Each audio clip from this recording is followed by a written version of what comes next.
space is silent, merciless, and endless. Every year, thousands of satellites orbit Earth, mapping, monitoring, protecting. But a few of them go further into the vast unknown to warn humanity of cosmic dangers. One of those silent guardians was Atlas 31, a deep space observatory designed to detect threats before they reached us. Atlas wasn't just another satellite. It was part of a global defense system built to spot asteroids, comets, and anomalies long before they could collide with Earth. Nicknamed the Eyes of the Sky, Atlas 31 was stationed millions of miles out, far beyond the Moon's orbit, scanning for anything that could bring disaster. For years it worked flawlessly, sending back data that helped scientists sleep at night.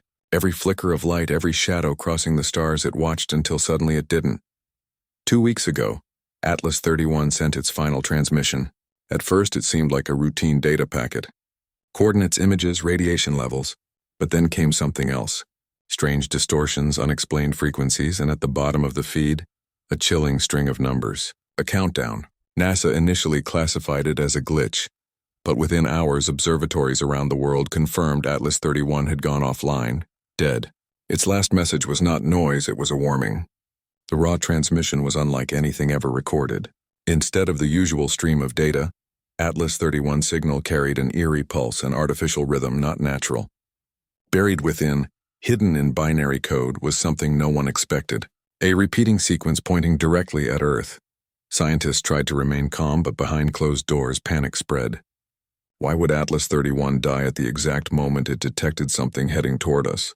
And why would its last signal look less like astronomy and more like communication?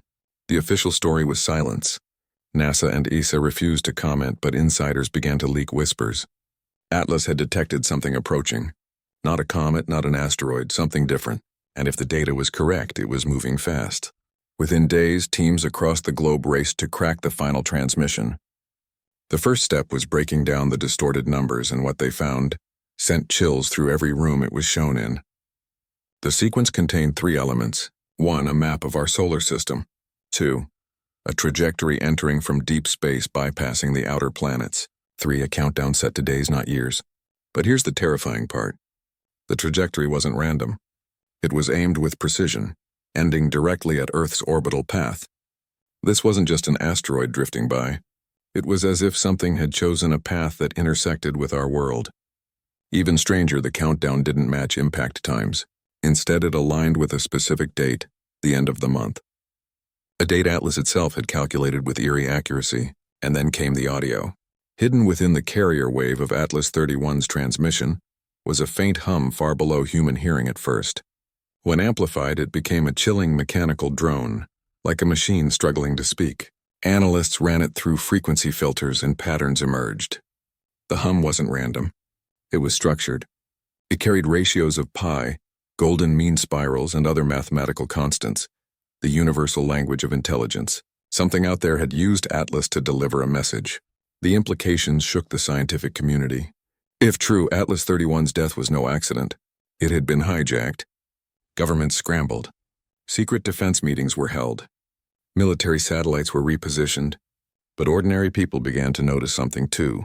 Amateur astronomers started posting videos online of strange lights near the constellation Orion. Bright, moving in patterns no asteroid should follow. Theories exploded. Was Atlas warning us of an incoming asteroid cloaked by debris? Or had it detected an approaching artificial object, a craft, a probe, something built? Or was the countdown not about impact but about arrival? As the days ticked down, the world grew restless. Markets dipped. News outlets danced around the truth.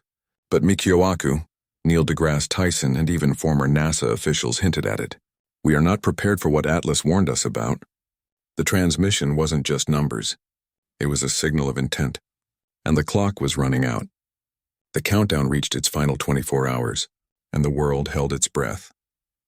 Planes grounded. Stock markets froze. Billions of people stared at the skies. Something was coming, but no one knew what. The governments of the world stayed silent, releasing vague reassurances. But silence spoke louder than words. And then at 0317 UTC, the skies lit up. Not with an asteroid, not with a fiery impact, but with something far stranger. Astronomers across the globe reported the same sight. A massive object shimmering, geometric, slowing as it entered Earth's orbit. Not crashing, not burning, arriving. It was the size of a small city, its edges glowing with a light no one could explain. It parked itself just beyond the moon, silent, unmoving. Every telescope locked onto it. Every radar tracked it. It wasn't a rock. It wasn't natural. It was a vessel. Atlas 31's final message had not been a warning of death. It had been an announcement, a declaration. They are here. For hours the world froze. Governments went on high alert. Militaries scrambled, but the object remained silent, watching, waiting. And then across every radio, every broadcast frequency, every dead channel, a single sound filled the air. The same mechanical hum Atlas 31 had carried. Louder, clearer, the countdown was over. The arrival was complete, and the world stopped. People poured into the streets staring at the skies. Some crying, some praying, some cheering. For the first time in history, every human looked in the same direction. Not at each other, not at war, but upward toward the stars. Scientists called it first contact. Philosophers called it the awakening. But deep down, everyone knew one thing. Nothing would ever be the same again. Atlas 31, our silent guardian, had given its final gift, a warning, a message, a revelation. We are not alone. And tonight, humanity realized that the universe had finally answered back.